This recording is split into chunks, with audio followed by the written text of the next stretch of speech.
আসসালামু আলাইকুম। প্রিয় শিক্ষার্থী ভাই বোন যারা যুক্ত আছেন, কাইন্ডলি একটু কমেন্ট করেন তো আমার কথা কি শোনা যাচ্ছে, আমার কথা শুনতে পাচ্ছেন কিনা কাইন্ডলি একটু কমেন্ট করে জানান।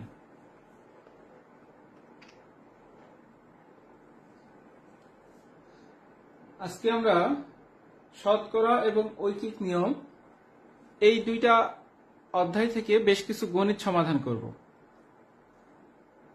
সুপ্রিয় শিক্ষার্থী ভাই বোন যারা যুক্ত আছেন, কাইন্ডলি আমাকে একটু সহযোগিতা করুন। যারা যুক্ত আছেন একটু কমেন্টের মাধ্যমে জানান আপনারা বোর্ডের লেখা দেখতে পাচ্ছেন কিনা অথবা আমার কথা স্পষ্ট শুনতে পাচ্ছেন কিনা।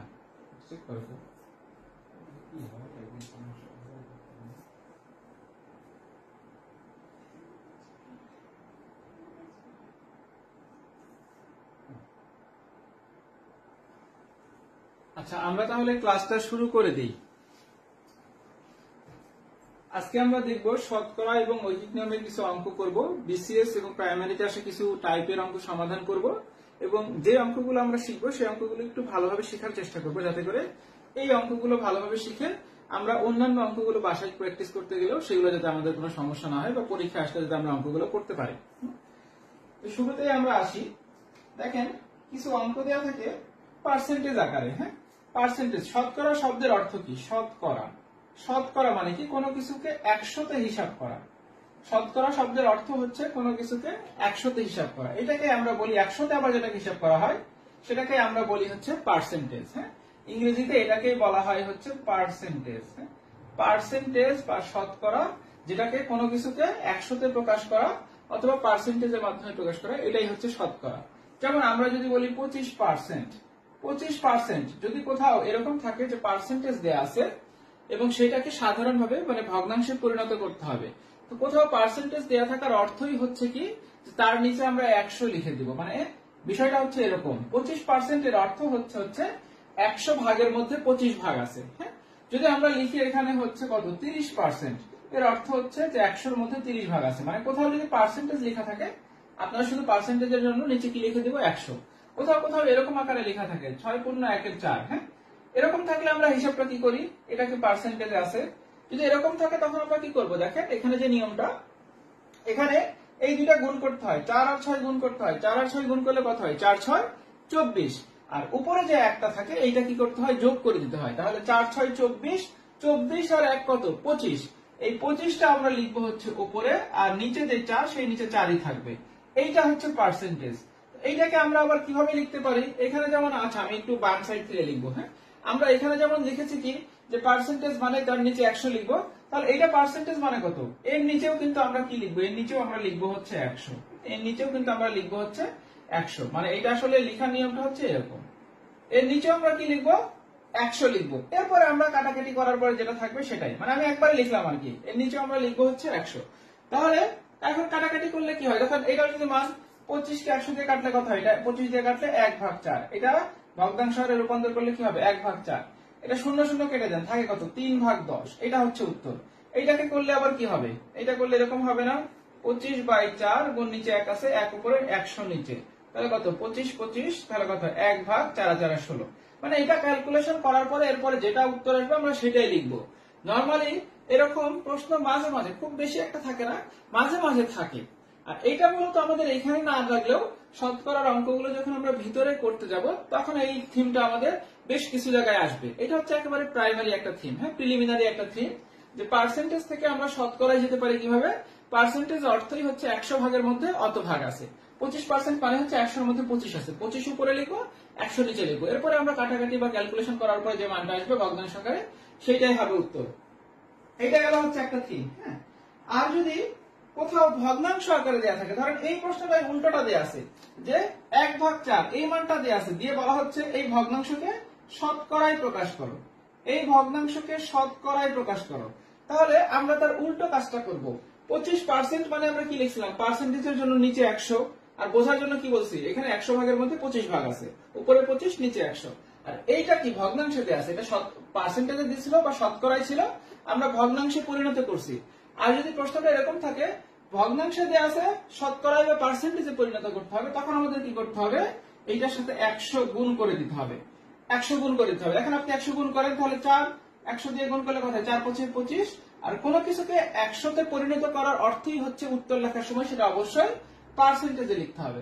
তো এটা যদি আমরা একবারে লিখলাম, এটা যদি আমরা ভেঙে ভেঙে লিখি, দেখেন এই ভগ্নাংশটাকে যদি আমরা ভেঙে ভেঙে লিখি তাহলে কি লেখা যায়, 1/4 বলতে আসলে কি বোঝায়, যে এখানে 4 ভাগের মধ্যে 1 ভাগ বিদ্যমান। আমরা এইভাবে লিখতে পারি না, ভেঙে ভেঙে লিখলে 4 এর মধ্যে আছে 1 ভাগ, তাহলে 1 এর মধ্যে কত, 1/4।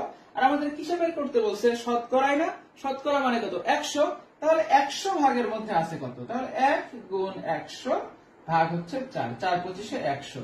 আর যখনই কোনো কিছু 100 তে পরিণত করব বা 100 তে হিসাবে নিয়ে আসবো, তখনই উত্তর লেখার সময় আমাদের কি লিখতে হবে, উত্তরটা পার্সেন্টেজ হয়ে যাবে। তার মানে উত্তর হবে হচ্ছে কত, উত্তর হচ্ছে 25% লিখতে হবে।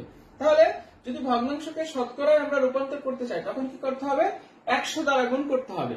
আর যদি পার্সেন্টেজকে ভগ্নাংশতে নিয়ে আসে তখন 100 দ্বারা ভাগ করতে হবে। এইটুকু যদি মনে থাকে তাহলে কখনো কখনো সরাসরি এরকম অঙ্কও থাকতে পারে, অঙ্ক না থাকুক আমরা শতকরার যত অঙ্ক করব সবকিছুতে এই থিমটা কাজে আসবে।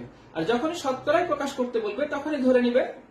আপনি যদি সরাসরি করতে পারেন খুবই ভালো, যদি না করতে পারেন সবসময় এরকম একটা থিম মাথার মধ্যে নিয়ে আসবেন, যে ঐকিক নিয়মের যে থিমটা, এতর মধ্যে আছে এত, একের মধ্যে কত, 100 এর মধ্যে কত, এতর মধ্যে এত, একের মধ্যে কত, 100 এর মধ্যে কত, আমরা এইভাবে হিসাব করবো যদি আমরা সরাসরি বুঝতে না পারি। তো এটা গেল হচ্ছে শতকরার একেবারে প্রাইমারি বা প্রিলিমিনারি থিমটা। শতকরা থেকে বা পার্সেন্টেজ থেকে আমরা কিভাবে ভগ্নাংশে যেতে পারি, আর ভগ্নাংশ থেকে কিভাবে আমরা পার্সেন্টেজে যেতে পারি। এখন যারা যুক্ত আছেন ভাইয়া কাইন্ডলি আমাকে একটু বলেন, এই যে আমরা সংক্ষিপ্ত একটা অংশ করলাম, এটা সবার ক্লিয়ার হয়েছে কিনা। আমরা কিছু টাইপের অঙ্ক শিখবো, একটা দুইটা করে শিখবো, একটা দুইটা ভালোভাবে শিখবো যাতে করে বাকিগুলো আমরা করতে পারি। আবার একটু চেক করো তো, যারা যুক্ত আছেন আমাকে একটু বলেন, হ্যাঁ এইটা ক্লিয়ার হয়েছে কিনা।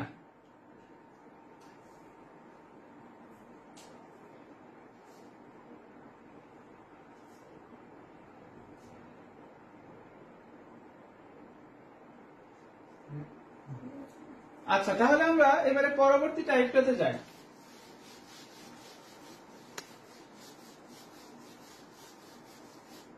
দেখেন মাঝে মাঝে এরকম একটা প্রশ্ন থাকে যে 25% এর 20, এমনি একটা প্রশ্ন ধরেন, হ্যাঁ, বা 20 এর 25%, বিভিন্ন ভাবে প্রশ্ন থাকতে পারে।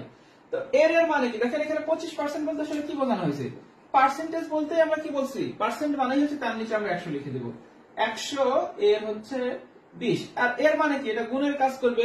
এখন আপনি কাটাকাটি করেন, একে যেভাবে ইচ্ছা করেন, 25, 4 25 100, 4 5 20, তাহলে উত্তর কত, উত্তর হচ্ছে 5। এগুলো নরমাল ক্যালকুলেশন। প্রশ্ন বিভিন্ন হবে, এরকম প্রশ্ন পরীক্ষায় মাঝে মাঝে থাকে, হ্যাঁ, এরকম প্রশ্ন মাঝে মাঝে থাকে। এখন যেমন দেখেন 450 এর 22%, প্রশ্ন হচ্ছে এরকম 450 এর 22% ইকুয়াল টু কত। এগুলো কোনো চাকরির পরীক্ষার আগে প্রশ্ন আসছিল।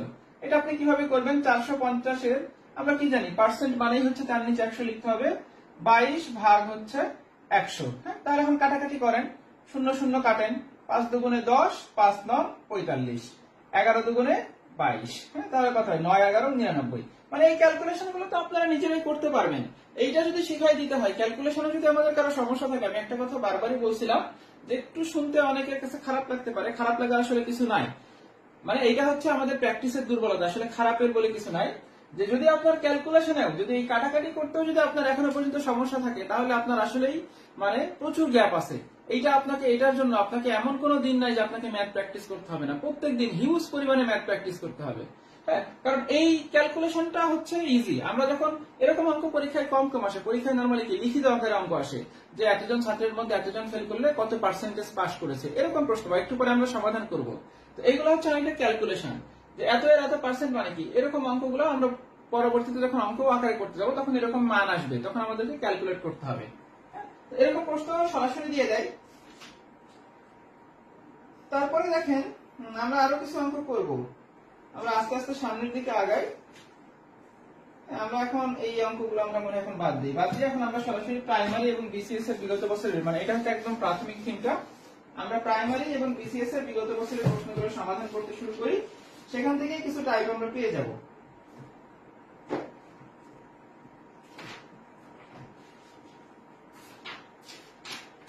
দেখেন যে কিছু অঙ্ক একটু খেয়াল করবেন। আমি যে থিম গুলোর কথা বলবো সেটা একটু শামীমের আয় এবং ব্যয়ের অনুপাত। এখানে দেখেন এটা প্রাইমারির একটা প্রশ্ন আর কি, অনুপাতের সাথে সম্পর্কযুক্ত অনুপাত এবং শতকরা দুইটা মিলিয়ে একটা প্রশ্ন। তো অনুপাতের ক্লাস আমরা করি নাই, তারপর একটা সহজ প্রশ্ন।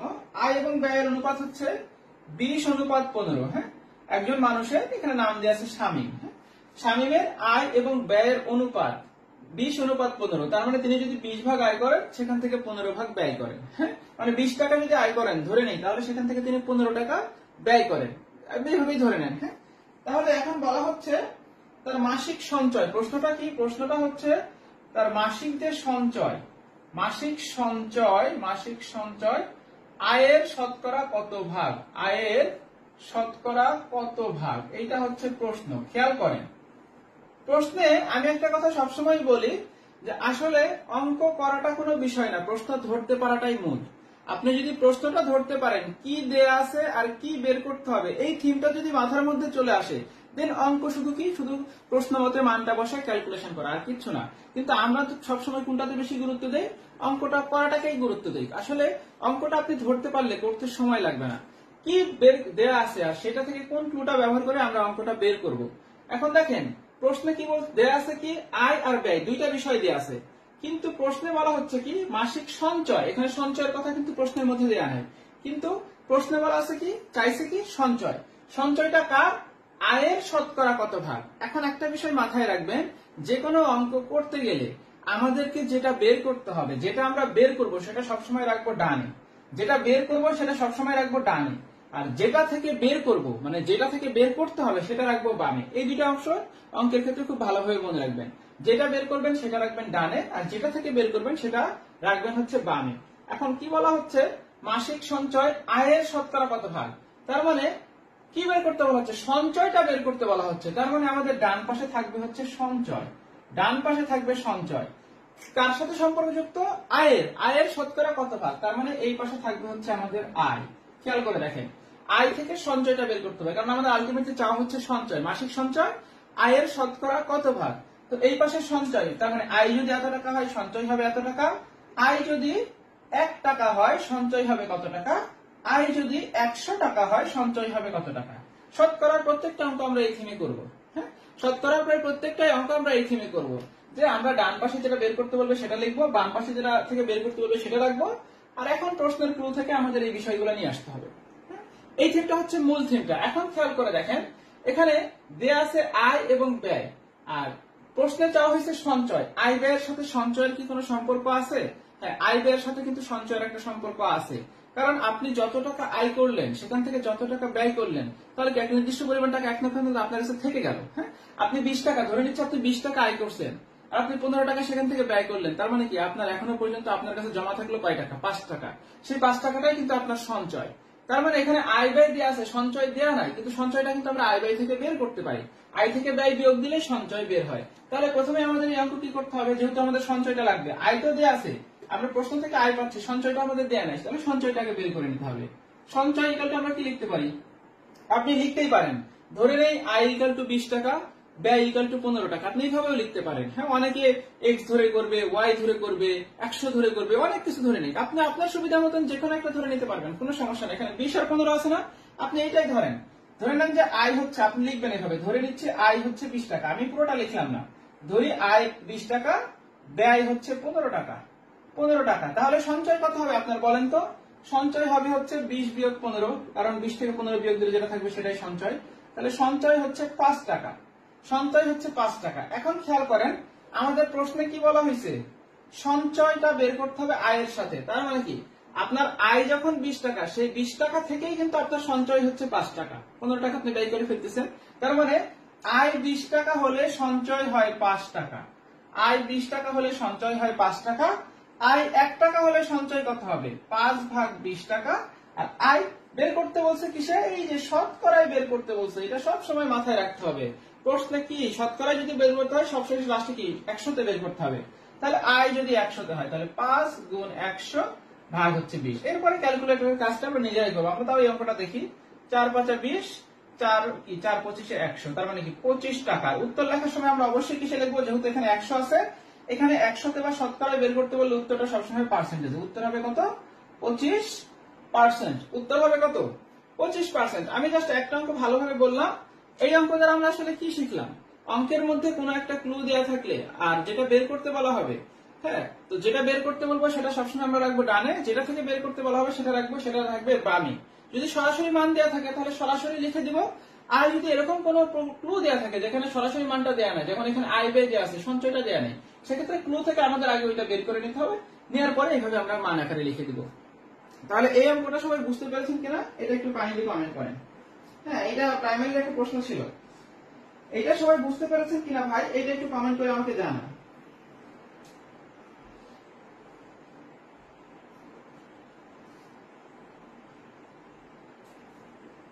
যারা যুক্ত আছেন, হ্যাঁ, এই প্রশ্নটা সবার ক্লিয়ার হয়েছে কিনা একটু বলেন, তাহলে আমরা পরবর্তী অঙ্কে যাই।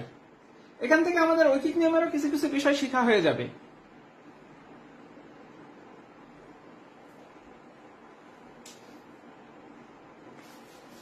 আচ্ছা, আমি দেখতে পাচ্ছি অনেকেই লিখছেন যে ক্লিয়ার। হ্যাঁ, আমি পরবর্তী অঙ্কে যাচ্ছি। দেখেন, অনেক অঙ্ক শিখতে হবে এরকম না, কয়েকটা অঙ্ক ভালোভাবে শিখেন, ওই অঙ্কগুলোর থিমগুলো মাথার মধ্যে নেন, তাহলে আপনি বাকি অঙ্কগুলো সমাধান করতে পারবেন ইনশাল্লাহ। দেখেন, একটি ভোট কেন্দ্রে উপস্থিত ভোটারদের যতজন ভোটার উপস্থিত ছিল তার মধ্যে 60% ভোট, 60% ভোট পেয়ে একজন প্রার্থী নির্বাচিত হয়েছেন। মানে যিনি নির্বাচিত প্রার্থী, মানে যিনি জয়লাভ করেছেন, নির্বাচিত প্রার্থী বা জয়ী প্রার্থী তিনি ভোট পেয়েছেন কত? 60%। আর তিনি তার একমাত্র প্রতিদ্বন্দ্বী অপেক্ষা 7500 ভোট বেশি পেয়েছেন। দেখেন, প্রশ্নগুলো খুবই ইম্পর্টেন্ট। যিনি নির্বাচিত প্রার্থী তিনি বা জয়ী প্রার্থী মানে যিনি ভোটে জয়লাভ করেছেন তিনি ভোট পেয়েছেন 60%। হ্যাঁ, আর এতে করে তার যে প্রার্থী ছিল, মানে তার যে প্রতিদ্বন্দ্বী ছিল, আমি ভাষায় লিখতেছি আপনারা এটা দেখলে, প্রতিদ্বন্দ্বী থেকে তিনি কতগুলো ভোট বেশি পেয়েছে? প্রতিদ্বন্দ্বী থেকে তিনি 7500, তার প্রতিদ্বন্দ্বী ছিল আরো একজন। হ্যাঁ, তিনি একজন প্রার্থী, আরেকজন প্রার্থী ছিলেন। তো প্রতিদ্বন্দ্বী যিনি ছিলেন বা তার যে আরেকজন প্রার্থী ছিলেন সেখান থেকে তিনি 7500 ভোট থেকে 7500 ভোট বেশি পেয়েছেন। প্রশ্নটা ভালোভাবে খেয়াল করবেন, বেশি পেয়েছেন। হ্যাঁ, বেশি পেয়েছেন। এখন প্রশ্নটা হচ্ছে কি যে ভোট কেন্দ্রে উপস্থিত ভোটারের সংখ্যা কত? খেয়াল করবেন প্রশ্নটা। হ্যাঁ, ভোট কেন্দ্রে উপস্থিত ভোটারের সংখ্যা কত? এখন এইখানে আসলে বিভিন্ন, মানে আমি এই অঙ্কটাই দেখেন অনেক কিছু বের করতেছি। উপস্থিত ভোটার কত, এইটা হচ্ছে প্রশ্নে চাওয়া হচ্ছে। এখন একটু খেয়াল করেন তো ভাই, এখানে আমাদের প্রশ্ন মতো যে কিছু একটা লিখতে হয়, সেই সম্পর্কটা কার সাথে আপনাকে ভেঙে ভেঙে দেখেন। আচ্ছা, 60% ভোট পাইছেন কে? যিনি জয়লাভ করেছেন, যিনি ভোটে নির্বাচিত হয়েছেন। তার মানে মোট ভোটার আসলে কত? 100%। 100% মানে কি? যতজন ছিল সবাইকে আমরা বলতেছি। তো এই মোট 100% বা ধরে নেন 100 জন, 100 জনের মধ্যে তার মানে তিনি ভোট পাইছেন কত? মানে মোট যদি 100 জন ভোট দিতে আসে, সেখান থেকে যিনি জয়লাভ করেছেন তিনি ভোট পাইছেন 60টা, তিনি ভোট পেয়েছে 60টা। হ্যাঁ, আর তাহলে বাকি যে প্রার্থী আছেন, তাহলে প্রার্থী যেহেতু 2 জন, তাহলে আরেকজন ভোট পাবেন কত? তিনি যদি 60টি ভোট পান তাহলে আরেকজন কয়টা ভোট পাবেন? 40টা। আরেকজন কি 40টা ভোট পাবেন না? হ্যাঁ, তাই পাবেন। তাহলে আমরা ধরে নিতে পারি এখানে যে ভোট কেন্দ্রে উপস্থিত ভোটার সংখ্যা কত, মানে কি মোট ভোটার কতজন ছিল। তো মোট ভোটার কতজন ধরবো আমরা? 100%, সবাই উপস্থিত ছিল। এখানে তো অনুপস্থিতের কথা প্রশ্নে বলা নাই, আমরা সেটা নিয়ে বিবেচনা করবো না। তাহলে আমরা প্রথমে ধরে নিব যে ভোট কেন্দ্রে উপস্থিত ভোটারের সংখ্যা কত? 100%। ভোট কেন্দ্রে মোট উপস্থিত ভোটারের সংখ্যা হচ্ছে 100%। হ্যাঁ, 100%। এই 100% এর মধ্যে থেকে 60% ভোট দিছে এই জয়ী প্রার্থীকে, যেই কারণে তিনি জয়লাভ করেছেন। তাহলে আমরা এখানে লিখতে পারি না যে যিনি জয়ী প্রার্থী তিনি ভোট পেয়েছেন কত? 60%। আর যিনি বিজয়ী, আর যিনি হচ্ছে পরাজিত, মানে যিনি হেরে গেছেন আর কি, হ্যাঁ, মানে অপর প্রার্থী, যেভাবেই লিখি না কেন, তাহলে অপর প্রার্থী ভোট পেয়েছেন কত? 40%। মোট ভোটার যদি 100% হয়, 60% ভোট দিয়েছেন এই প্রার্থীকে, আর বাকি 40% ভোট দিয়েছেন এই প্রার্থীকে। হ্যাঁ, তাহলে এখন খেয়াল করেন, আমরা আগে এই বিষয়টা বুঝে ফেললাম যে 100 জনের মধ্যে 60 জনের দিকে গেলে 40 জনের দিকে চলে আসলো, বা 40%। এখন পরীক্ষায় যদি প্রশ্ন বিভিন্নভাবে, এইখানে দেখেন, এইখানে এই শর্তটা হচ্ছে এইটা, শর্তটা আসলে দ্বিতীয় লাইনে দেওয়া আছে। এখানে আমি যেভাবে লিখছি যে প্রতিদ্বন্দ্বী থেকে তিনি কতগুলো ভোট বেশি পেয়েছেন? 7500টি ভোট বেশি পেয়েছেন।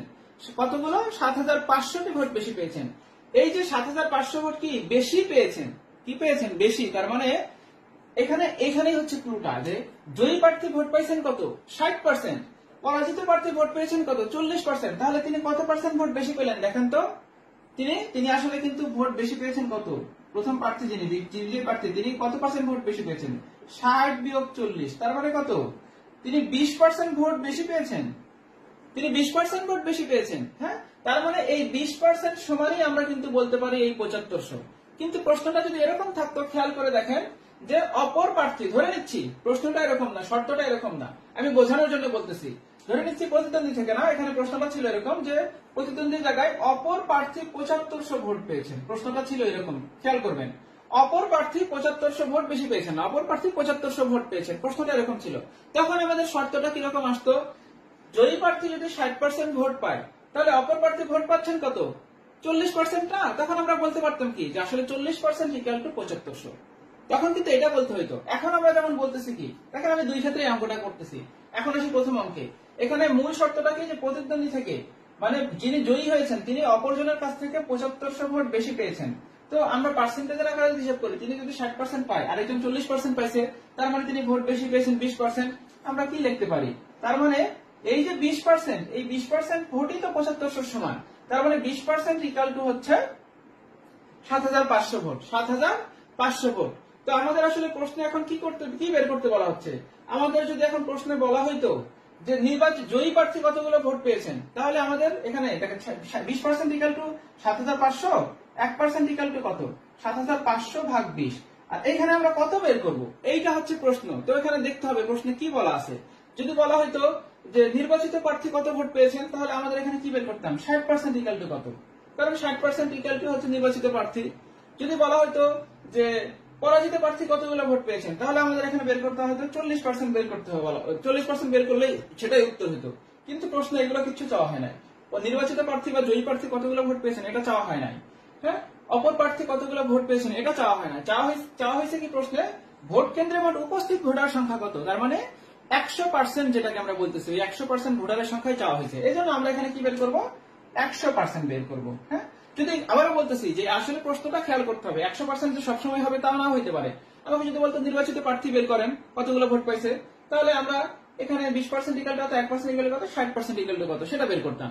যদি বলতো কি পরাজিত প্রার্থী কতগুলো ভোট পাইছেন, 20% ইকুয়াল টু কত, 1% ইকুয়াল টু কত, 40% ইকুয়াল টু কত, যেহেতু প্রশ্নে চাওয়া হচ্ছে মোট ভোটার সংখ্যা, মোট ভোটার সংখ্যা হচ্ছে কত, 100, তাহলে আমরা কি করতে পারি 7500 গুণ 100 ভাগ হচ্ছে 20, এরপরে কাটাকাটি করার পরে যেটা আসবে সেটাই হবে উত্তর, সেটাই হবে উত্তর। ধরে নিচ্ছি এবারে প্রশ্ন হচ্ছে এইটা না, প্রশ্ন হচ্ছে কোনটা, যে এখানে প্রতিদ্বন্দ্বী থেকে 7500 ভোট তিনি বেশি পেয়েছেন এরকম না, প্রশ্নটা হচ্ছে যে নির্বাচিত বা জয়ী প্রার্থী যিনি তিনি 60% ভোট পেয়েছেন, অপর প্রার্থী ভোট পেয়েছেন 7500টা ভোট পেয়েছেন, পার্সেন্টেজ দেওয়া নাই, কিন্তু পার্সেন্টেজ তো আমরা বলতে পারবো। মোট ভোটার যদি 100% হয়, জয়ী প্রার্থী যদি 60% পায়, তাহলে পরাজিত প্রার্থী কত পাবে, 40%, তার মানে কি 40% ভোট ইকুয়াল টু এই 7500 ভোট। তখন আমরা কি এটা লিখতে পারবো না যে প্রশ্ন মতে 40% ইকুয়াল টু 7500। এখন তাহলে 1% ইকুয়াল টু কত, 7500 ভাগ 40। আবার প্রশ্ন যেটা বের করতে বলা হবে, ধরে নিচ্ছি এটাই প্রশ্ন চাওয়া হয়েছে ভোট কেন্দ্রে উপস্থিত ভোটের কত, তাহলে কি লিখতাম যে 100% ইকুয়াল টু কত, ক্যালকুলেট করার পরে যেটা আসবে সেটাই উত্তর। এই জন্য বারবার বলতেছি প্রশ্নে কি দিয়ে আছে সেটা খেয়াল করতে হবে। প্রশ্নে এখানে বেশি কথা বলা ছিল, তাই আমরা এখানেও বেশি বের করছি। এখানে এই প্রশ্নে বলা হচ্ছে অপর প্রার্থী এতগুলো ভোট পেয়েছেন, আমরা সেটা হিসাবেই ক্যালকুলেট করে দিচ্ছি। প্রশ্ন মতে এটা শর্তের সাথে ঠিক যেভাবে বলা থাকবে সেভাবেই শুধু আমরা মানটা লিখবো, লিখার পরে ঠিক যেটা বের করতে বলবে সেটা বের করবো। হ্যাঁ, তাহলে কিন্তু এই অঙ্কটা আমরা এইভাবে করব। যদি কখনো কখনো ওই যে একটা হচ্ছে আমরা হাতে লিখেও করতে পারি, একটা হচ্ছে ভাগ করে করে এর আগের অঙ্কের মতন করতে পারি, কথা কথা সরাসরি পার্সেন্টেজ আকারে এইভাবে লিখেও করতে পারি। তো যারা যুক্ত আছেন ভাই কাইন্ডলি আমাকে একটু বলেন এই অঙ্কটা সবার কাছে ক্লিয়ার হয়েছে কিনা।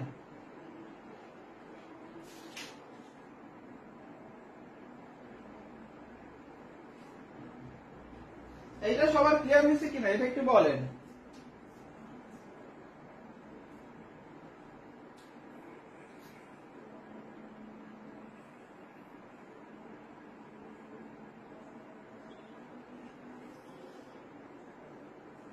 এইটা যদি ক্লিয়ার হয়, আচ্ছা ঠিক আছে, আমরা তাহলে পরবর্তী প্রশ্নে যাই। আচ্ছা, আমার কথা কি বুঝতে সমস্যা হচ্ছে ভাই? আমি কিন্তু মুখে বারবার বলতেছি। হ্যাঁ, দেখেন দেখেন একটা পরীক্ষায় শতকরা 85 জন, আচ্ছা আমি একটু লিখতেছি, শতকরা 85 জন ইংরেজিতে পাশ করছে, ইংরেজিতে পাশ করেছে, শতকরা 85 জন ইংরেজিতে পাশ করেছে। আর ইংরেজিতে মোট ফেলের সংখ্যা 75। প্রশ্নগুলো একটু খেয়াল করবেন। এই প্রশ্নগুলো আমরা মানে মূল থিমটা বুঝতে পারি না বলে আমাদের ভুল উল্টাপাল্টা হয়ে যায়। মোট ফেলের সংখ্যা হচ্ছে 75 জন। 75 জন। তাহলে মোট পরীক্ষার্থীর সংখ্যা কত? পরীক্ষার্থী কত? এটা হচ্ছে প্রশ্ন। পরীক্ষার্থী কত? হ্যাঁ, একটা পরীক্ষায় শতকরা 85 জন, এই কথাটা এখানে ইম্পর্টেন্ট। শতকরা 85 জন ইংরেজিতে পাশ করেছে, আর ইংরেজিতে মোট ফেলের সংখ্যা হচ্ছে 75 জন। একটু খেয়াল করবেন। হ্যাঁ, শতকরা 85 জন অর্থ কি? তার মানে 100 জন যদি পরীক্ষা দিয়ে থাকেন, সেখানে 85 জন কি করেছেন? পাশ করেছেন। তাহলে ফেল করেছেন কয়জন? 15 জন। এই কথাটাই আগে আমাদের বের করতে হবে। শতকরা 85 জন এই শব্দের অর্থ হচ্ছে যে মোট শিক্ষার্থী যদি 100 জন হয়, সেখানে পাশ করেছেন কত? হ্যাঁ, দেখেন আমি আমি আমি একবারে আমার মতন করে ধরেন, যেভাবে ইচ্ছা আপনি লিখতে পারেন।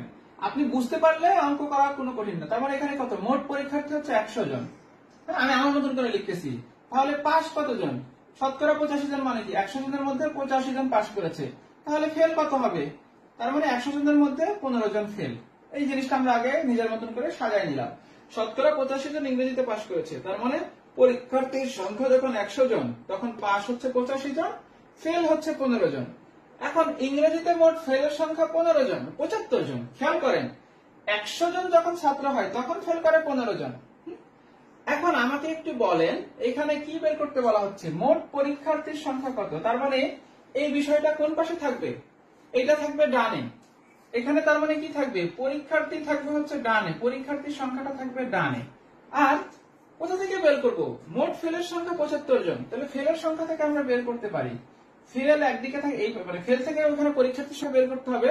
এখন দেখেন, আমরা কি এখানে একটা সম্পর্ক অলরেডি পেয়ে গেছি না, যে যখন 15 জন ফেল করে তখন মোট শিক্ষার্থীর সংখ্যা কত?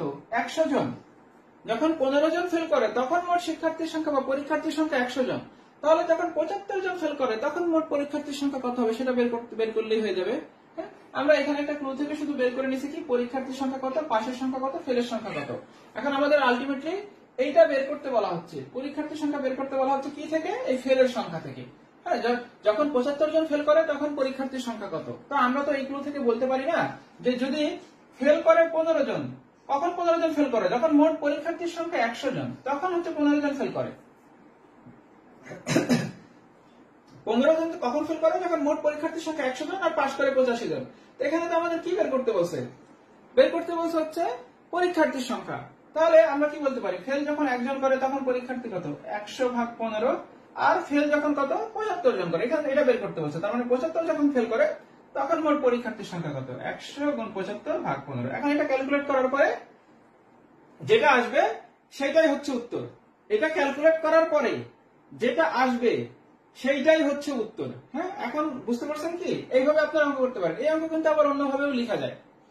আমরা কিন্তু চাইলে অন্যভাবেও লিখতে পারি। হ্যাঁ, বিভিন্নভাবে এই অঙ্ক কিন্তু লেখা যাবে। আমি একটু পরে দেখাচ্ছি আবার।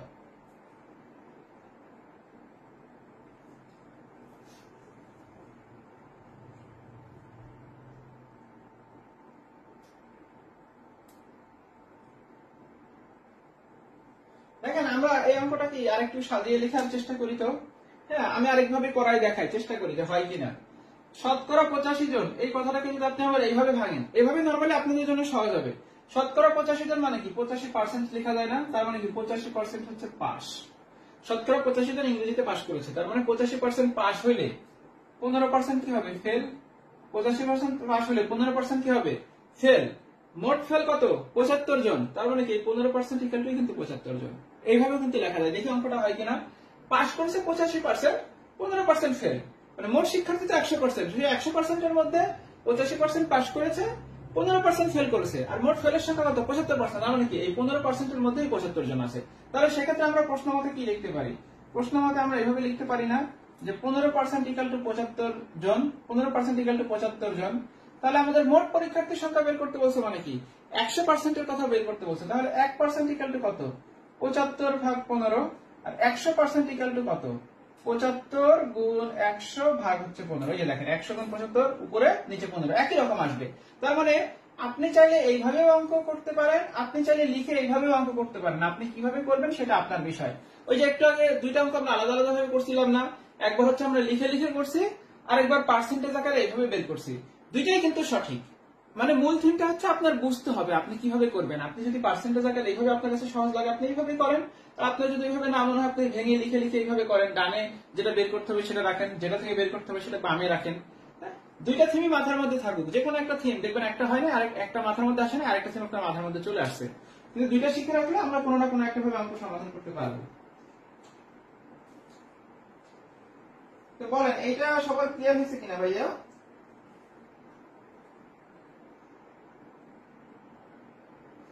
এইটা ক্লিয়ার হয়েছে কিনা যে একটু বলেন।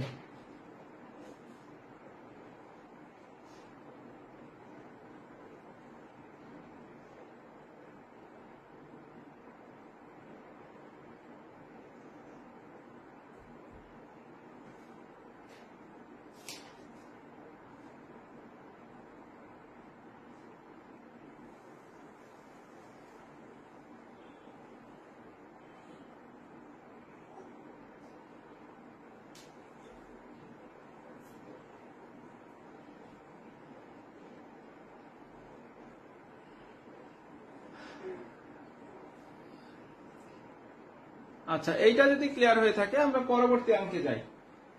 আর ঐকিক নিয়মের আসলে অঙ্ক কি বলি শতকরার অঙ্কগুলো আসলে থিমগুলো একই রকম, বুঝতে পারছেন? আমি খুব বেশি অঙ্ক করাচ্ছি না, আমি কয়েকটা অঙ্ক করে দিচ্ছি, কিন্তু আপনি যদি মূল থিমটা বুঝতে পারেন যে কোনো অঙ্ক আপনি এই ধাঁচে ফেলে সমাধান করতে পারবেন, যে কোনো অঙ্ক। দেখেন আরো একটা একই টাইপের অঙ্ক করায়। একটা ক্লাসের মধ্যে মোট শিক্ষার্থী, হ্যাঁ মোট ছাত্র হচ্ছে 60 জন। দেখেন মোট ছাত্র হচ্ছে কত? 60 জন। মোট ছাত্র হচ্ছে 60 জন, সেখানে ফেল করছে হচ্ছে 42 জন। একই রকম অঙ্ক, আমরা জাস্ট বোঝানোর জন্য লিখতেছি। ফেল করছে হচ্ছে 42 জন, ফেল করছে 42 জন। পাশের হার কত? প্রশ্নে বলা হচ্ছে পাশের হার কত। দেখেন অনেকে বলছেন ভাই লিখেন, এইটাই তো লিখতেছি ভাইয়া, পাশের হার কত এটা বের করতে বলা হচ্ছে। এটা দেখে বোঝাচ্ছে না? একটা ক্লাসের মোট ছাত্রের সংখ্যা 60 জন, সেখান থেকে ফেল করছে 42 জন, পাশের হারটা বের করতে বলা হচ্ছে, এটা হচ্ছে প্রশ্ন। এখন এই অঙ্ক আপনি চাইলে কি করতে পারেন, আপনি যেভাবে ইচ্ছা সেভাবে করেন। মোট ছাত্র 60 জন, সেখান থেকে যদি 42 জন ফেল করে তাহলে পাস করছে কয়জন বের করা খুবই সহজ না? এখন দেখেন আমাদেরকে বের করতে বলা হচ্ছে, আমরা লিখে লিখে আগে করি। পাশের হার বের করতে বলা হচ্ছে, পাশের হার মানে কি? তার মানে পাস করছে কয়জন সেটা আমাদের এখানে বের করতে হবে, পাস কতজন। হ্যাঁ, এখন দেখেন আমরা আসলে এটা কিভাবে করতে পারি। তো এটা করার জন্য প্রথমে আমরা যেটা করবো, যে মোট ছাত্র যদি 60 জন হয়ে থাকে আর সেখানে যদি ফেল করে, হার মানে কি? হার মানে কি? এটা এই হার শব্দটা যারা বোঝাইছে শতকরাটাই বের করতে হবে, 100 জনের মধ্যে এটা বের করে দেখাইতে হবে, 100 জনে বের করে দেখাইতে হবে। যেখানে 60 জন ছাত্র সেখানে ফেল যদি 42 জন করে, তার মানে এখানে পাস করছে কয়জন আমাকে একটু বলেন তো? পাস করছে কত? 60 থেকে 42 বিয়োগ দেন, তাহলে কত থাকে? 18 জন পাস করেছে। একটা ক্লাসের মধ্যে মোট শিক্ষার্থীর সংখ্যা 60 জন, যেখানে ফেল করছে 42 জন, তার মানে বাকিরা পাস করছে। পাস করছে হচ্ছে 18 জন। এখন আমাকে বলেন পাশের হার বের করতে বলছে। পাশের হার মানে কি? 100 জনের মধ্যে কয়জন পাস করছে, এইটা হচ্ছে প্রশ্ন। এখন আপনি এখান থেকে খুব ইজিলি বের করতে পারবেন না, যে মোট শিক্ষার্থী যদি 60 জন হয়, সেখান থেকে যদি 18 জন পাস করে, একজন থেকে কতজন পাস করছে, 100 জন থেকে কতজন পাস করছে, এটা বের করতে হবে। পাশের হার মানে কি? 100 জনে কতজন পাস করছে। তাহলে যখন মোট শিক্ষার্থীর সংখ্যা 60 জন, মোট ছাত্রের সংখ্যা, তখন পাস করে 18 জন। তাহলে মোট ছাত্রের সংখ্যা যখন 1 জন, তখন পাস করে 18 ভাগ 60। আর মোট ছাত্রের সংখ্যা যখন কি হার বলছে, হার মানে 100, তাহলে মোট ছাত্রের সংখ্যা যখন 100, তখন হচ্ছে আমাদের কত? পাশের হারটা মানে পাস করছে কয়জন। উত্তরটা কি হবে? উত্তরটা হবে হচ্ছে পার্সেন্টেজে। হ্যাঁ, পার্সেন্টেজে। এইভাবে আপনি চাইলে অঙ্ক করে শেষ করতে পারেন। হ্যাঁ, এইভাবে করতে পারেন, এভাবে লিখে লিখে করতে পারেন। এরপরে আমরা দেখি, আচ্ছা এই অঙ্কটাই যদি আমরা আবার ধরেন এইভাবে বলতাম, আমরা তো এইভাবে করলাম তাই না? কোনো কারণে আপনার মাথার মধ্যে প্রথমে এরকম ভাবে বিয়োগ করার থিমটা মাথার মধ্যে আসলো না। দেখেন আপনি যদি এইভাবে লিখতেন তারপরেও কিন্তু অঙ্ক হবে। আপনি প্রথমে লিখলেন এইভাবে যে 60 জন ছাত্রের মধ্যে, এখানে আমরা কি করছি? আগে ফেল থেকে 5টা বের করে নিছি। দেখেন ফেল থেকে আগে 5টা বের করে নিয়ে তারপরে মোট ছাত্রের সাথে পাশের সংখ্যা বের করছি। 60 জন ছাত্রের মধ্যে 18 জন পাস করে, একজনের মধ্যে কত? 100 জনের মধ্যে কত? আপনি যদি প্রথমে এইভাবে লিখতেন তাও হইতো, যে মোট ছাত্র সংখ্যা হচ্ছে 60 জন, সেখানে ফেল করে 42 জন। ফেল করে কত? 42 জন। তাহলে একজনের মধ্যে ফেল করে কয়জন? 42 ভাগ 60। 100 জনের মধ্যে ফেল করে কত? 100 জনের মধ্যে ফেল করে 42 গুণ 100 ভাগ 60। আচ্ছা আমরা ক্যালকুলেশনটা করি। 0 0 3 6 18, 3 10 30 জন। খেয়াল করে দেখেন, তার মানে 100 জনের মধ্যে 30 জন হচ্ছে কি করে? পাস করে। তার মানে 100 জনের মধ্যে পাশের হার 30%। তার মানে 100 জনের মধ্যে ফেল করছে কয়জন? 70 জন। 100 জন যদি হিসাব করে তাহলে পাস করছে 30 জন, ফেল করছে 70 জন। তাহলে পাসের হার 30%, ফেলের হার 70%, যদি 100 জনের মধ্যে হিসাব করি। এখন দেখেন আপনি এই অঙ্কটা এভাবে করতে পারেন। আবার আপনি যদি এভাবে লিখতেন 60 জন ছাত্রের মধ্যে ফেল করে 42 জন, একজনের মধ্যে 42 ভাগ 60, 100 জনের মধ্যে কত? ক্যালকুলেট করেন। 0 0 6 7 42, 6 7 70, এই যে দেখেন 70 জন। তারপরে কত? এই যে 100 জনের মধ্যে মোট শিক্ষার্থী 100 জন, সেখান থেকে 70 জন যদি ফেল করে, তার মানে আপনাকে এবার চাওয়া হচ্ছে কি প্রশ্নে? পাশের হার চাওয়া হচ্ছে। পাশের হার চাওয়া হচ্ছে। হার মানে কি? 100 জনের মধ্যে। তো 100 জনের মধ্যে অলরেডি আপনি বেরই করে ফেলছেন 70 জন ফেল করছে। 100 জনের মধ্যে 70 জন ফেল করছে, তাহলে পাস করছে কয়জন? বাকিরা পাস করছে। তাহলে 100 থেকে 70 বিয়োগ দেন। 100 থেকে 70 বিয়োগ দেন, কত আসবে? 30 জন। তার মানে কি 100 জনের মধ্যে যেহেতু, তাহলে 30% হবে উত্তর। আপনি এভাবেও করেন, 30 জন উত্তর আসবে, পাশের হার 30%, ফেলের হার 70%। আবার আপনি এভাবে করেন, তাও একই আসবে। অঙ্কের থিমটা যদি আপনার ঠিক থাকে, আপনি আগে বিয়োগ করেন পরে বিয়োগ করেন, এগুলো কোনো বিষয় না। আপনার মূল থিমটা খালি মাথার মধ্যে রাখতে হবে। রাখার পরে আপনি যে কোনো একভাবে অঙ্ক করেন, অঙ্ক মিলবে ইনশাল্লাহ। দেখেন আমরা পরবর্তী অঙ্কে যাই।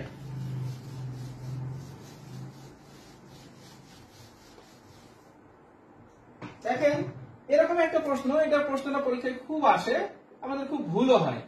যদি তেলের মূল্য 25%, তেলের মূল্য 25% বৃদ্ধি পায়, তেলের মূল্য 25% বৃদ্ধি পায়, তবে তেলের ব্যবহার শতকরা কত কমালে? তবে তেলের ব্যবহার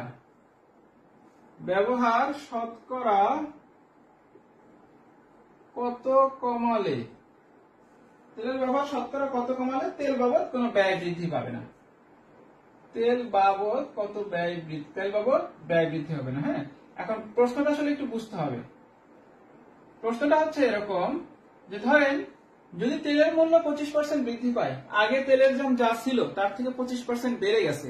এখন আপনাকে তেলের ব্যবহার শতকরা কত কমালে তেল বাবদ ব্যয় বৃদ্ধি পাবেন না। ধরে নিচ্ছি আগে আপনি 5 লিটার তেল, বোঝানোর জন্য বলতেছি, 5 লিটার তেল কিনতে আপনার যেই টাকাটা লাগতো, 5 লিটার তেল কিনতে আপনার যেই টাকাটা লাগতো, এখন ওইখানে দামটা অনেক বেড়ে গেছে, মানে 25% দাম বেড়ে গেছে। এখন কি ওই টাকা দিয়ে তো আপনি 5 লিটার তেল কিনতে পারবেন না। 5 লিটার তেল আগের মতন করে তো আপনি চাইলে কিনতে গেলে আপনার অনেক বেশি টাকা লাগবে, কিন্তু আপনি অতিরিক্ত টাকা ব্যয় করতে চাচ্ছেন না, আপনি ওই টাকার মধ্যে রাখতে চাচ্ছেন। তাহলে আপনাকে কি করতে হবে? তেলের ব্যবহার কমাইতে হবে। হ্যাঁ, 5 লিটার তেল দিয়ে যেখানে আপনার আগে সংসার চলতো, সেখানে এখন 5 লিটার না, তার থেকে একটু কমে নিয়ে আসতে হবে, কারণ দাম তো বেড়ে গেছে। আপনার তো টাকা তো আর আপনি বাড়তি টাকা দিয়ে তেল কিনতেছেন না, আপনি ওই দামের মধ্যেই কিনবেন। তাহলে আপনার কি করতে হবে? ব্যবহারটা কমাই নিয়ে আসতে হবে।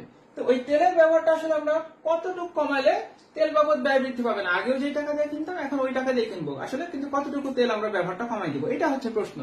এখন দেখেন তেলের মূল্য 25% বৃদ্ধি পাইছে, এই কথাটা কি বোঝেন? 25% বৃদ্ধি, এই কথাটার অর্থ কি? মানে আমরা যদি ধরে নেই যে তেলের আগে দাম ছিল ধরেন 100 টাকা, যে তেলের দাম ছিল আগে 100 টাকা, সেই তেলের দাম এখন হয়ে গেছে কত? 125 টাকা না? তাহলে 25% বৃদ্ধিতে তেলের মূল্য যদি আমরা বলি, তাহলে কি হবে? 100 যোগ 25, তার মানে যেই তেলের দাম আগে ছিল 100 টাকা, সেই তেলের দাম হয়ে গেছে এখন কত? 125 টাকা। সেই তেলের দাম হয়ে গেছে এখন 125 টাকা। হ্যাঁ, এখন আপনি কি লিখতে পারেন? তার মানে 125 টাকা যদি বর্তমান দাম হয়, আগে কত ছিল? আগে ছিল 100 টাকা। হ্যাঁ, দেখেন বিষয়টা একটু খেয়াল করেন। আপনার কাছে ধরেন আছে 100 টাকায়, আপনি কিন্তু আগে 100 টাকা দিয়ে তেল কিনতেন। আপনি আগে কয় টাকা দিয়ে তেল কিনতেন? 100 টাকা দিয়ে তেল কিনতেন, কিন্তু এখন আপনি আর 100 টাকাতে তেল কিনতে পারতেছেন না। হ্যাঁ, কারণ 100 টাকার জায়গায় 25 টাকা, ওই 100 টাকার তেলের দামই হয়ে গেছে এখন 125 টাকা। তার মানে আগে যেটা, এখন যেটা 125, হ্যাঁ সেটা আগে ছিল কত? 100। তো এখন যেটা 1, সেটা আগে কত হবে? 100 ভাগ 125। আর এখন আগে যেটা 100, মানে আপনি যেটা কিনতেন, সেটা তাহলে কত হবে? খেয়াল করেন, 100 গুণ আমরা কি লিখতে পারি? 100 ভাগ হচ্ছে 125। ক্যালকুলেট করেন কত হবে? 5 4, এটা হবে 5, 25 দিয়ে যদি আমরা কাটি, আবার 5 20 100, তার মানে কত? দেখেন 80। এটা একটু ক্লিয়ার করেন এখন, যে 125 টাকা যেটা এখন দাম হয়ে গেছে, আসলে কি এটার দাম এখন 125 টাকা, আগে কত ছিল? 100 টাকা। তো আপনি যখন 100 টাকায় কিনতেন, সেটার দাম আসলে কত ছিল? হ্যাঁ, মানে এখনকার দাম যেটা 100 টাকা, সেটা আসলে আপনি তাহলে সেই সময় কিনলে আপনি কত টাকায় কিনতেন? 80 টাকায়।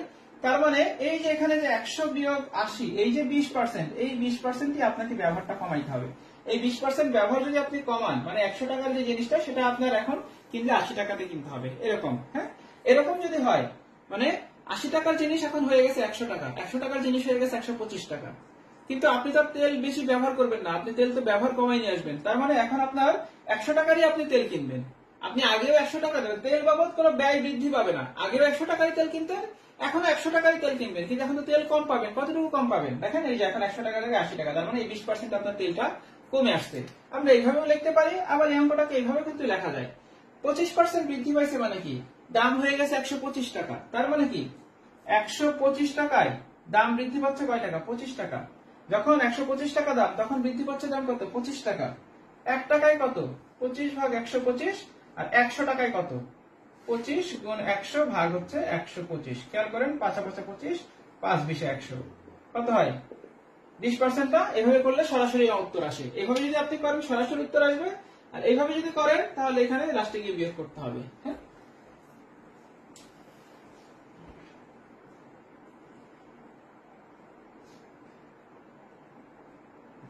আমরা পরবর্তী অঙ্কে যাই।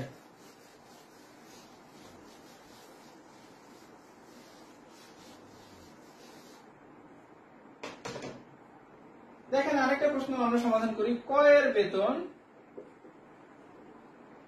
ক্ষয়ের বেতন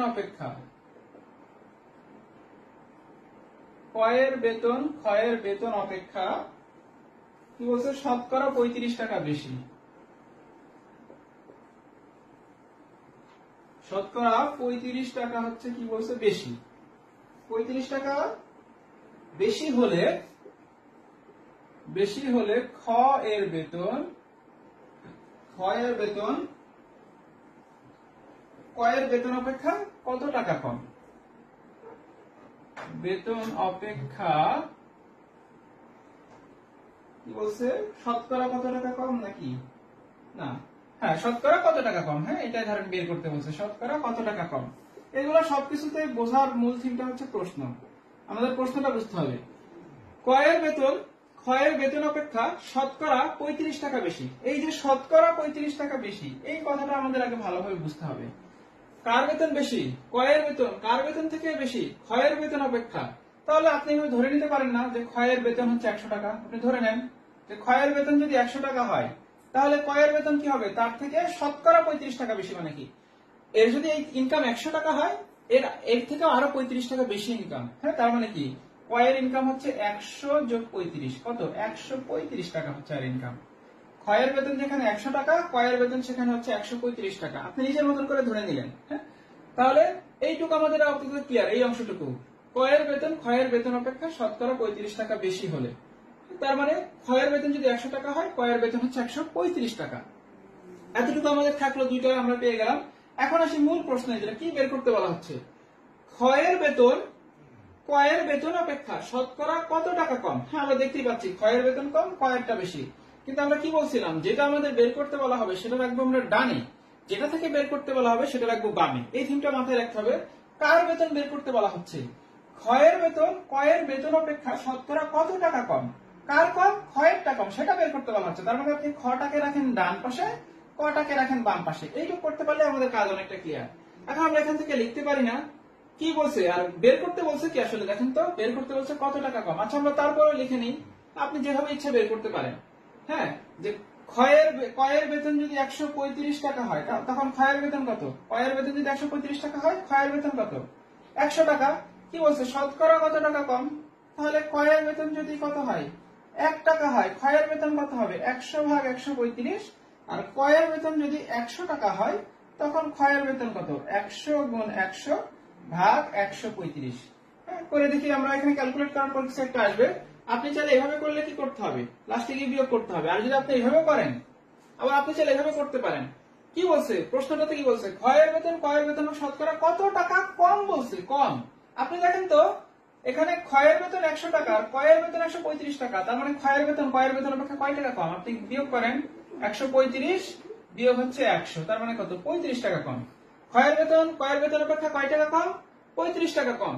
তার মানে এই পাশে থাকবে কি আমাদের খ, আর এই পাশে থাকবে ক। তো ক্ষয়ের বেতন যখন 135 টাকা, তখন কি ক্ষয়ের বেতন, সেখানে ক্ষয়ের বেতন 135 টাকা হলে ক্ষয়ের বেতন কম কত, 35 টাকা। ক্ষয়ের বেতন 1 টাকা হলে কত, 100 টাকা হলে কত, এইভাবে যদি করেন আপনার কিন্তু আর লাস্টে গিয়ে বিয়োগ করতে হবে না। আমরা এর আগেও একটা অঙ্ক দেখে আসলাম। এইভাবে যদি করেন লাস্টে গিয়ে আপনাকে বিয়োগ করতে হবে। আপনি নিজেরা একটু বাসায় এটা করে দেখবেন। হ্যাঁ, এর আগে যে অঙ্কটা করাইছি সেম অঙ্ক, কিন্তু এই অঙ্কটা করতে গেলে তারপরে মাথায় একটু উলট পালট হইতে পারে, বা এই মুহূর্তে অনেকেই আমি জানি এই মুহূর্তে অনেকের হয়তো বা মাথার মধ্যে ক্লিয়ারলি থিমটা আসে নাই, এইটুকু একটু বাকি থাক। না পারলে আমি পরবর্তী ক্লাসে বলবো ভাই। এটা বলার কাহিনী হচ্ছে আমরা অনেকে লাস্টে গিয়ে বিয়োগ করতে হবে কেন, বা বিয়োগ করতে কেন হবে না, কারণ আমি এখানে প্রথমেই বিয়োগ করে ফেলছি, এজন্য আমার এখানে সরাসরি অঙ্ক এভাবে করলেই হচ্ছে, কারণ আমি কমটা আগে বের করে নিছি। দেখেন এই কমটা আগে আমি বের করে নিছি, 135 থেকে 100 বিয়োগ করে 35টা বের করে নিছি। আর আপনি কিন্তু এখানে কম বের করেন নাই, দুইটার এর 135 হলে এর বেতন 100, এর 1 হলে কত, এর 100 হলে কত, এইভাবে করছেন। তাহলে কিন্তু কম তো আপনি বের করেন নাই, দুইটার আলাদা আলাদা বেতন হিসাব করছেন। লাস্টে গিয়ে তখন আপনাকে আবার বিয়োগ করে নিতে হবে। এইভাবে করে যদি আপনি করেন তাহলে লাস্টে বিয়োগ করতে হবে, আর এইভাবে যদি আগেই বিয়োগ করে নেন তাহলে আপনাকে সরাসরি অঙ্ক যেটা আসবে সেটাই উত্তর হবে। আগে আর একটা যদি অঙ্ক করাইলাম না, ওইটার সাথে মিলাবেন, মিলাইলেই বুঝতে পারবেন। এবারে আমরা আসি হচ্ছে, আচ্ছা এখানে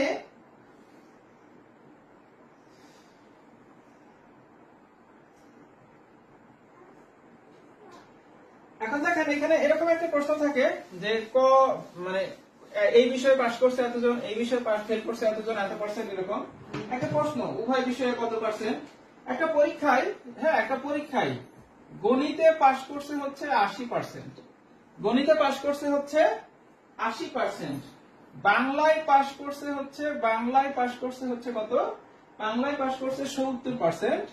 আমি শুধু অঙ্কটা লিখতেছি। আর উভয় বিষয়ে পাস করছে কত, উভয় বিষয়ে পাস করছে হচ্ছে 60%। প্রশ্নটা দেয়া আছে এইটা, একটা পরীক্ষা হয়েছে, এখানে পরীক্ষা দুইটা বিষয়ের পরীক্ষা হয়েছে, দুইটা বিষয়ের পরীক্ষা হয়েছে, একটা হচ্ছে গণিতের পরীক্ষা হয়েছে, একটা বাংলার পরীক্ষা হয়েছে, আর একটা হচ্ছে উভয় বিষয়ের পরীক্ষা, না এই দুইটা সাবজেক্টের পরীক্ষা হয়েছে। হ্যাঁ, গণিতের পরীক্ষা হয়েছে আর বাংলার পরীক্ষা হয়েছে।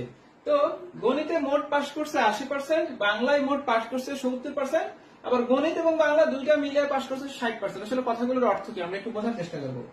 আর এখানে বের করতে বলা হয়েছে কি উভয় বিষয়ে শতকরা, হ্যাঁ উভয় বিষয়ে শতকরা কতজন ফেল করছে। দেখেন এই অঙ্কগুলো আসলে কঠিন না, আমরা অনেকেই অঙ্কগুলোতে খুব পেঁচায় ফেলি, শতকরা ফেলের পরিমাণটা বের করতে বলছে। এখন আমি এই যে আমরা কি ভেন চিত্রের মাধ্যমে অঙ্ক করি না, অনেকেই চিত্রের মাধ্যমে n of A, n of B, আমার মনে হয় এগুলোর থেকে ভেন চিত্রটা খুবই সহজ, ভেন চিত্রের মাধ্যমে অঙ্ক করাটা খুবই সহজ। দেখেন আমি চিত্রটা আঁকি, আমি দুইটা চিত্র অঙ্কন করি, চিত্রটা ভালোভাবে বুঝবেন তাহলেই আমরা অঙ্কটা ক্লিয়ার হয়ে যাবে। হ্যাঁ, চিত্র যেরকমই হোক, খেয়াল করেন আমরা ধরে নেই এই চিত্রটা হচ্ছে গণিতের জন্য, এই চিত্রটা হচ্ছে গণিতের জন্য, এই চিত্রটা হচ্ছে বাংলার জন্য। এখন এখানে একটা বিষয় খেয়াল করতে হবে, এখানে দেখেন দুইটা চিত্র আছে, আমাদের দুইটা বৃত্ত আছে, একটা বৃত্ত এইটা, একটা বৃত্ত এইটা, এবং এই দুইটা বৃত্তের মাঝখানের অংশ হচ্ছে এইটা, মাঝখানের অংশ এইটা, হ্যাঁ মাঝখানের অংশ হচ্ছে এইটা। এখন দেখেন প্রথমেই আমরা যেটা পূরণ করব, যেটা আমাদের অঙ্কের জন্য খুবই ইম্পর্টেন্ট, প্রথম যদি এই কাজটা করতে পারি অঙ্কটা খুবই সহজ হয়ে গেল। উভয় বিষয়ে পাস করছে কতজন, গণিতে পাস করছে 80%, বাংলায় পাস করছে 70%, আর উভয় বিষয়ে পাস করছে 60%। এখানে দেখেন তো উভয় বিষয়ের ঘর কোনটা হবে, এটা যদি গণিতের ঘর হয়, এটা যদি বাংলার ঘর হয়, তাহলে মাঝখানে যেটা কমন অংশ এটাকে উভয় বিষয়ের বলতে পারবো না। তার মানে এই যে ফাঁকা যে অংশটা আছে মাঝখানে, এইটা হচ্ছে আসলে 60%। উভয় মানে কি বাংলা, দেখেন এটা বাংলার ঘরের মধ্যেও আছে এই ঘরটা, গণিতের ঘরের মধ্যেও কিন্তু আছে। এভাবে চিত্রাঙ্কন করলে বাংলা এবং চিত্রাঙ্কন গণিত, মানে এই ঘরটা উভয় ঘরের মধ্যেই আছে, মানে কি গণিত এবং বাংলা উভয়ের মধ্যে আছে। তাহলে উভয় ঘর এইটা ফার্স্টে আমরা পূরণ করে ফেলবো, তাহলে আমাদের কাজ অনেকটা ইজি হয়ে গেল। এখন আমরা শুধু ক্যালকুলেশন করবো। হ্যাঁ, এই ঘর, তার মানে এটা যদি দেওয়া থাকে অঙ্ক করাটা আমাদের খুবই সহজ। কখনো কখনো নাও দেওয়া থাকতে পারে, নর্মালি যেগুলো আমরা পরীক্ষা অংশগ্রহণ করি এগুলোতে দেওয়া থাকে। অনেক কঠিন কঠিন কিছু পরীক্ষা আছে সেগুলোতে উভয় ঘরটা বা উভয় বিষয়টা দেওয়া থাকে না, বের করে নিতে হয়, তখন অঙ্কটা একটু জটিল হয়। কিন্তু উভয় বিষয় যদি দেওয়া থাকে অঙ্ক করাটা খুবই সহজ। তাহলে এখন দেখেন এই পুরো ঘরটা কি, পুরো ঘরটা হচ্ছে গণিতের, এর মধ্যে এখানে দুইটা অংশ আছে না গণিতের, একটা হচ্ছে উভয় ঘরের মধ্যে, এটা হচ্ছে উভয়ের সাথে, আর বাকি যেটা আছে সেটা কিন্তু শুধু গণিত। হ্যাঁ, এই যে গণিতের এই যে এইটুকু অংশ ছাড়া, এইটুকু ছাড়া বাকি যে এইগুলা পুরো অংশটা ফাঁকা, এটাকে আমরা বলবো হচ্ছে শুধু গণিত। এই শব্দটা খেয়াল করবেন। আর এই যে দুইটা অংশ, হ্যাঁ আমি বোঝার জন্য নাম দিচ্ছি এমনি, হ্যাঁ আমি বোঝার জন্য নাম দিচ্ছি, এটা হচ্ছে এ, এইটা হচ্ছে বি, এইটা হচ্ছে সি, তিনটা আমি ঘর বললাম। এখানে শুধু গণিত হচ্ছে এ, একটু খেয়াল করেন, শুধু গণিত হচ্ছে এ, বি হচ্ছে উভয়, উভয় হচ্ছে বি, আর শুধু শুধু বাংলা হচ্ছে সি। এগুলো জাস্ট বোঝার জন্য। হ্যাঁ, বোঝার জন্য শুধু বাংলা হচ্ছে সি। এখানে শুধু গণিতে, কিন্তু আমরা যদি বলি মোট গণিত, এখানে একটু খেয়াল করেন, যদি বলা হয় মোট গণিত তখন এটা কি হবে জানেন? মোট গণিত কি পুরো ঘরটা না, তার মানে ঘরের মধ্যে এও আছে বিও আছে, আমরা বলতে পারি এ প্লাস বি। তার মানে কি শুধু গণিতের সাথে যখন উভয় বিষয়টা যোগ করব তখন আমরা মোট গণিত খুঁজে পাবো। হ্যাঁ, আবার যদি আমরা বলি মোট বাংলা, আমরা যদি বলি মোট বাংলা তখন কি হবে? B plus C. তার মানে কি যখন শুধু বাংলা, মানে এই ঘরটা সিটা কি, সিটা হচ্ছে শুধু বাংলা। হ্যাঁ, তো শুধু বাংলার সাথে যখন উভয় বিষয়টা যোগ করব তখন আমরা কি খুঁজে পাবো? তখন আমরা মোট বাংলা খুঁজে পাবো। তো এই থিমটাই ক্লিয়ার করতে হয়। এখন দেখেন এখানে প্রশ্নে যেটা বলা আছে গণিতে 80%, এর অর্থ হচ্ছে প্রশ্নে দেওয়া আছে মোট গণিতে পাস করছে 80%। প্রশ্নে বলা আছে বাংলায় 70%, এর অর্থ হচ্ছে বাংলায় মোট পাস করছে হচ্ছে 70%, আর উভয় বিষয়ে 60%। তো আমরা কি বলছি, প্রথমে আমরা যে ঘরটা পূরণ করবো সেটা হচ্ছে এই ঘরটা। এটা সবার প্রথমে আমাদের এই কাজটা করতেই হবে। 60%, দেখেন এই পুরো ঘরের মান হচ্ছে 80, মানে কি পুরোটাই গণিত, মোট গণিত। মোট গণিতের মধ্যে অলরেডি উভয় বিষয়ে 60% চলে গেছে। আর তাহলে বাকি থাকে কত? বাকি থাকে কত? 20%। এই এ হচ্ছে 20%, তার মানে শুধু গণিতে পাস করছে হচ্ছে 20%, আর উভয় বিষয়ের মধ্যে আছে 60%। এই হচ্ছে গণিতের মোট 80%। এই হচ্ছে গণিতের মোট 80%। আবার এখানে যদি আমরা এটা হিসাব করি, মোট বাংলা কত? মোট বাংলা হচ্ছে 70%, উভয়ের মধ্যেই চলে গেছে 60%। তাহলে শুধুমাত্র বাংলায় পাস করছে কয়জন? 10%। শুধুমাত্র বাংলায় পাস করছে কত? 10%। আর এখানে যে তিনটা এখন আসলো, এটা শুধু গণিত, উভয় বিষয়, মোট বাংলা, এই তিনটা হচ্ছে যে সব মিলে যত ছাত্র ছিল সব মিলে কতজন পাস করছে সেটার সংখ্যা। তাহলে এখানে দেখেন আপনি যদি এই ঘর আর এই তিনটায় মানে এ প্লাস বি প্লাস সি এখন যদি আপনি যোগ করে দেন এ প্লাস বি প্লাস সি, তাহলে আমরা কি পাবো? মোট পরীক্ষার্থীর সংখ্যা পাবো। তাহলে কত? 20 যোগ 60 যোগ হচ্ছে 10, কত হয়েছে? 20 আর 60 80 আর 290। তার মানে এই সব মিলে গণিত বাংলা উভয় সবকিছু মিলে পাস করছে কয়জন? 90% শিক্ষার্থী পাস করছে।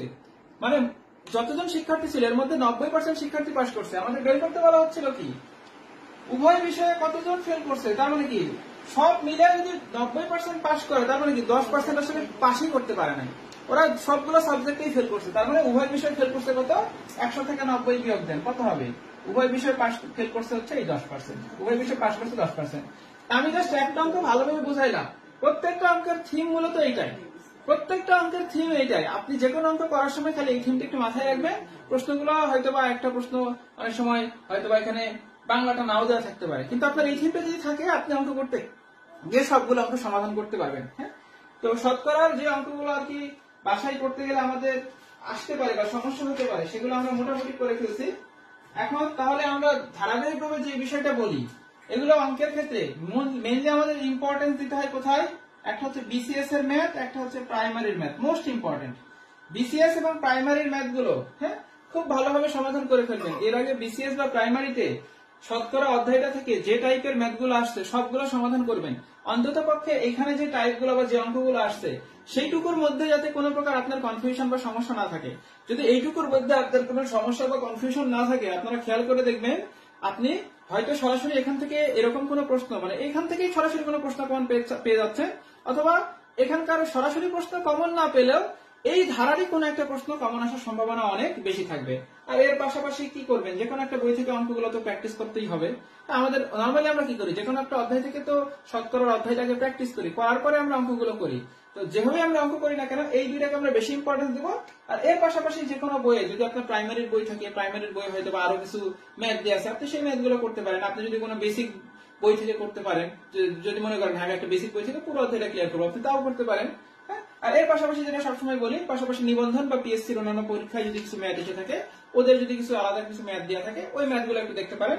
বিশেষত এই ম্যাথগুলো ভালোভাবে করবেন। আর ম্যাথের ক্ষেত্রে প্রত্যেকটার ক্ষেত্রে বিষয় হচ্ছে মূল থিমটা আয়ত্তে রাখা, ক্লুটা ধরতে পারা, কি বের করতে মানে কি দেওয়া আছে সেখান থেকে ক্লুটা নিয়ে কি বের করতে বলা হবে এইটা বুঝতে পারা, শর্ত মতের শর্তটা দাঁড় করতে পারানো, এইটাই হচ্ছে মূলত অঙ্ক। এই জিনিসটা যদি আমরা একবার মাথার মধ্যে নিয়ে আসতে পারি, আপনি দেখবেন উভয় বিষয়ের বা এই টাইপের যত অঙ্ক আছে আপনার যদি এই থিমটা মাথার মধ্যে থাকে, হ্যাঁ এরপরে আপনাকে কিন্তু ম্যাথ প্র্যাকটিস করতে হবে। আপনি ম্যাথ প্র্যাকটিস না করলে পারবেন না।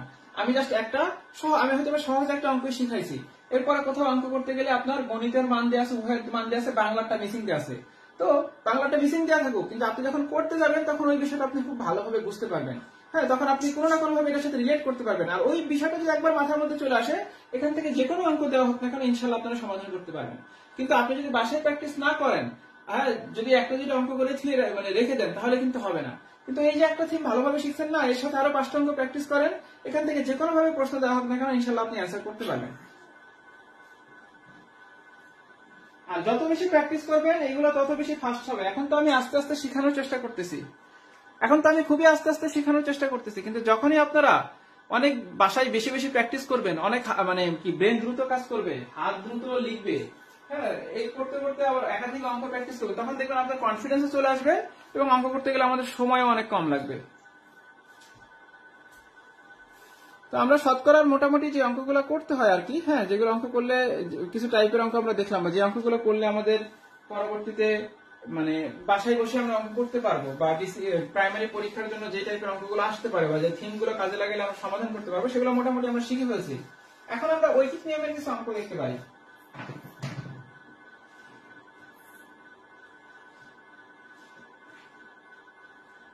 তো যারা আছেন ভাই একটু বলেন, হ্যাঁ, আমরা কি আজকেই দেখবো নাকি আজকে বেশি হয়ে গেছে? যদি বেশি হয়ে যায় তাহলে শেষ করবো, আরেকটা ক্লাস আমি নিয়ে নিবো, হ্যাঁ। আর যদি মনে করেন যে না ভাই আজকে দেখান, তাহলে আমি শুরু করতে চাচ্ছি।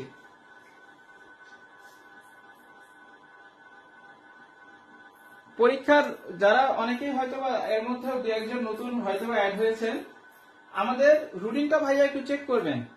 যারা বা এখনো পরীক্ষা নিয়ে বা অনেকেই নিয়মিত ক্লাস করেন নাই হয়তো কোনো সমস্যার কারণে, আমাদের গ্রুপের রুটিনটা দেওয়া আছে, রুটিনটা কাইন্ডলি একটু চেক করবেন। নরমালি 4টা ক্লাস পর পর আমাদের একটা পরীক্ষা হয়, যেমন 4টা ক্লাসের মধ্যে আজকের এই ক্লাসটাই হয়তো প্রথম, কারণ গতকাল আপনাদের একটা পরীক্ষা হয়েছে। আমাদের শতকরা ঐকিক নিয়ম, তারপরে এবার মনে হয় 4টা না 5টা ক্লাস আছে। শতকরা ঐকিক নিয়ম, এরপরে মুনাফা অনুপাত, সূচক লগারিদম, ধারা, আরেকটা মনে হয় লাভ ক্ষতি। এই 5টা ক্লাস মনে হয় আমাদের ম্যাথের ক্ষেত্রে আর বাকি আছে, আর অন্যান্য বিষয়ের 2-1টা আছে। এই 5টা ক্লাসের পরে একটা পরীক্ষা হবে, আর এটি নিয়ে চিন্তা নেই, আমরা পরীক্ষার আগে আবার বলেও দেই, হ্যাঁ। তো এখন যারা যুক্ত আছেন কাইন্ডলি একটু ভাইয়া বলেন যে শতকরার যে অঙ্কগুলো করলাম আজকে কি শতকরা দিয়ে শেষ করবো নাকি ঐকিক নিয়মটা আমরা শুরু করতে পারি? বাবা আমি যে ক্লাস করছি তাকাচ্ছ না যে, বাবা বাবা বাবা ক্লাস করলে বাবা দিয়ে তাকান লাগে না, তুমি তাকাই থাকো।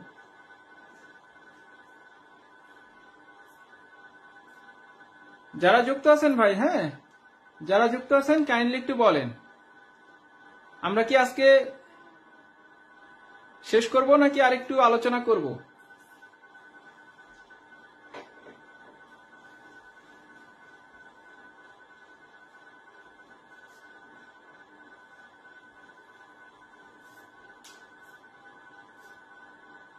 ভাইয়া আমি এক্সাম দিতে পারি না। যাদের এক্সাম দিতে সমস্যা হয় তারা ভাইয়া আমাদের পেজে মেসেজ করবেন, মেসেজ করে জানাবেন যে আসলে আপনাদের কি সমস্যা হচ্ছে, আর সাথে স্ক্রিনশটটা একটু দিয়ে দিবেন যে ভাইয়া এক্সামে ঢুকলে এরকম কিছু শো করতেছে, কারণ ওইটা না দেখা পর্যন্ত আসলে আমাদের জন্য বলা মুশকিল। হয়তো অনেক সময় লগ ইন বা রেজিস্ট্রেশন করতে বলা হয়, আপনারা হয়তো বুঝতে পারেন না। তো এটা কিছু না, শুধু আপনি রেজিস্ট্রেশন ফার্স্টে করবেন, যা যা চাই সেই তথ্যগুলো দিবেন, তারপরে লগ ইন করবেন, করলে আপনি আবার পুনরায় পরীক্ষা দিতে পারবেন। হ্যাঁ, সেক্ষেত্রে আমাদেরকে পেজে মেসেজ করে একটু স্ক্রিনশটটা দিয়ে দিবেন যে ভাইয়া আমার এরকম কিছু শো করতেছে, এটার একটু সমাধান দেন, আমরা চেষ্টা করবো ভাইয়া ইনশাল্লাহ। আচ্ছা, আমি দেখতে পাচ্ছি যে অনেকেই লিখতেছেন যে ভাইয়া শেষ করেন। হ্যাঁ, আমারও মনে হচ্ছিল যে আসলে আরো ক্লাস করাইতে গেলে হয়তো মাথাটা আপনাদের এদিক সেদিক হইতে পারে।